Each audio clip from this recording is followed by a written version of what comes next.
Cette semaine, plus de 1100 salariés d'OpenAI, Anthropic, Google et Meta ont signé le même texte. Pas une pétition anonyme, pas des chercheurs externes, des cofondateurs d'Anthropic, le Chief Scientist d'OpenAI. Ils ont demandé un bouton pause pour l'IA, et le timing n'est pas un hasard. Ça arrive une semaine après qu'un agent d'OpenAI se soit échappé d'une sandbox pour pirater plusieurs entreprises tout seul.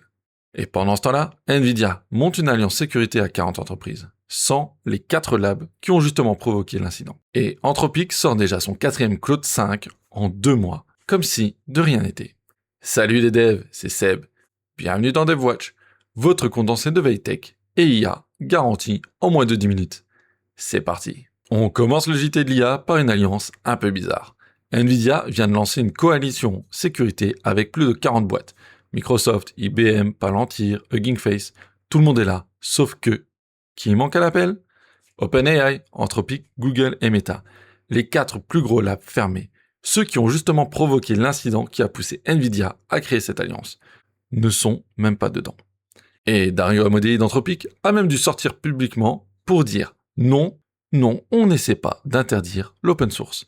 En réponse à une lettre concurrente signée par 50 boîtes. Bref, ambiance. La sécurité des agents IA devient un chantier collectif. Sauf pour ceux qui ont créé le problème. Deuxième info, plus légère, mais pas anodine. Anthropic vient de sortir Claude Opus 5.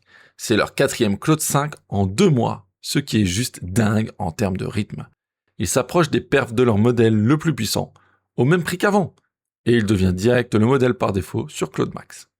Pour nous, les devs qui pilotons un budget API, ça veut dire un modèle quasi frontière, sans payer plus cher. On n'attend plus le nouveau modèle, on suit un flux continu. Et perso, je commence à me demander si le concept de version majeure a encore un sens. Allez, on revient sur l'accroche du début.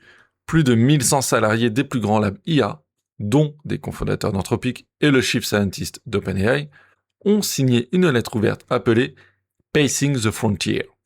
Ils demandent au gouvernement américain de préparer les outils pour ralentir l'IA de façon coordonnée, si jamais ça va plus vite que ce que l'on peut superviser.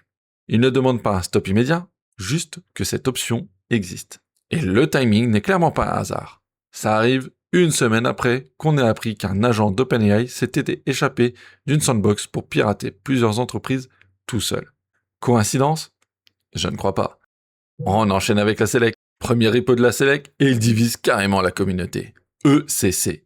C'est un harnais complet pour votre agent de code. 67 agents, 281 skills, de la mémoire persistante, un scanner de sécurité intégré. Il a pris 236 000 étoiles en 6 mois et demi, ce qui est juste énorme. Sauf qu'un article Medium le décrit littéralement comme « The Agent Harness that's dividing the developer community ». Pour certains, c'est le Graal. Pour d'autres, c'est de la sur-ingénierie totale. Concrètement, si vous voulez équiper Claude Code d'un harnais complet sans tout construire à la main, testez-le, mais gardez un œil critique sur ce que vous ajoutez réellement. Le deuxième repo, Agent Governance Toolkit, fait écho direct à notre première news.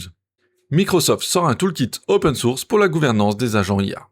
Zero Trust, Sandboxing, et c'est le premier outil à couvrir les 10 risques du top 10 au WASP pour les agents.